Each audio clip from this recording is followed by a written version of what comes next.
Hello guys, আপনাদেরকে নিয়ে চলে আসলাম পাবনা কটন মিল। তার ছোট্ট একটি ইতিহাস আপনাদের মাঝে তুলে ধরব। পাবনা কটন মিল পাবনার মাটিতে একসময় গড়ে উঠেছিল একটি স্বপ্ন, যার নাম ছিল কটন মিল। এই মিলটি শুধু একটি কারখানায় ছিল না, বরং হাজারো মানুষের জীবিকার ও আশ্রয় কেন্দ্রস্থল ছিল। কৃষকের তোলা শ্রমিকের ঘাম আর মানুষের আশা ভরসা, এই মিলেই কটন মিল ধীরে ধীরে পাবনার অর্থনীতিকে শক্তিশালী করছিল। অসংখ্য পরিবার এর উপর নির্ভর করে তাদের জীবন চালাতো। অনেকের মুখে হাসি ফুটেছিল এই মিলের কারণে, কিন্তু দুঃখজনকভাবে শুধু অসাধু লেবার সিন্ডিকেট ও স্বার্থলোভী গোষ্ঠীর কারণে এই সম্ভাবনাময় প্রতিষ্ঠানটি ধীরে ধীরে ক্ষতিগ্রস্ত হতে থাকে। অনিয়ম, বিশৃঙ্খলা ও ব্যক্তিগত স্বার্থের দ্বন্দ্বে মিলটি স্বাভাবিক কার্যক্রমকে ব্যাহত করে। এই সময় যে মেলের মানুষরা উপকার আসছিল, সেটাও বন্ধ হয়ে যাওয়ার মুখে পড়ে। আজ কটন মিল শুধু একটি স্মৃতি, একটি হারিয়ে যাওয়ার সম্ভাবনার গল্প। এটি আমাদের মনে করিয়ে দেয় একটি সুন্দর উদ্যোগ টিকে রাখতে হলে সততা, ঐক্য ও সঠিক ব্যবস্থাপনা কতটা জরুরি।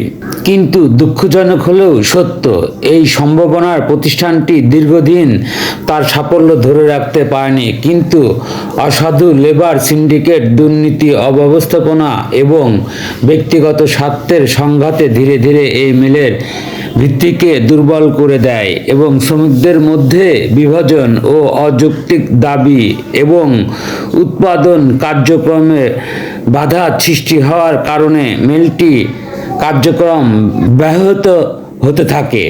পাশাপাশি সঠিক তদারকি ও ব্যবস্থাপনার অভাব পরিস্থিতিকে আরও জটিল করে তোলে। এই সময় যে কটন মিল মানুষের জীবনে আলো নিয়ে এসেছিল, সেটা ধীরে ধীরে অচল হয়ে পড়ে।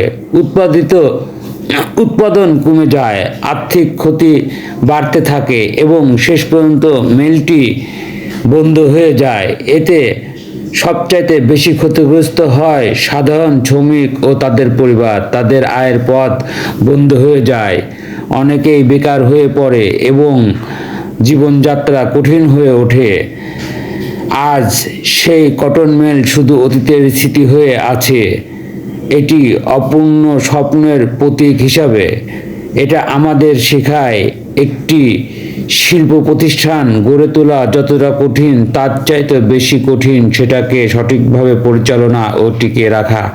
সততা, দায়িত্ববোধ ও সুশাসন এবং সম্মিলিত প্রচেষ্টার অভাবেই যে কোনো ভালো উদ্যোগ ধ্বংস হয়ে যেতে পারে। কটন মিল তারই একটি বাস্তব উদাহরণ। অতএব ভবিষ্যৎ এ ধরনের উদ্যোগ সফল করতে হলে আমাদের সকলকে সচেতন হতে হবে। স্বার্থপরতা ও দুর্নীতি পরিহার করে ঐক্যবদ্ধভাবে কাজ করতে হবে দেশের উন্নয়নের জন্য। তাহলেই হয়তো আরও কোনো সম্ভাবনাময় কটন মিল এভাবে হারিয়ে যাবে না। নতুন নতুন শিল্প প্রতিষ্ঠান গড়ে উঠবে, দেশে অর্থনৈতিক আরও সমৃদ্ধ হবে। আল্লাহ হাফেজ, সবাই ভালো থাকবেন। সবার প্রতি রইল অনেক দোয়া।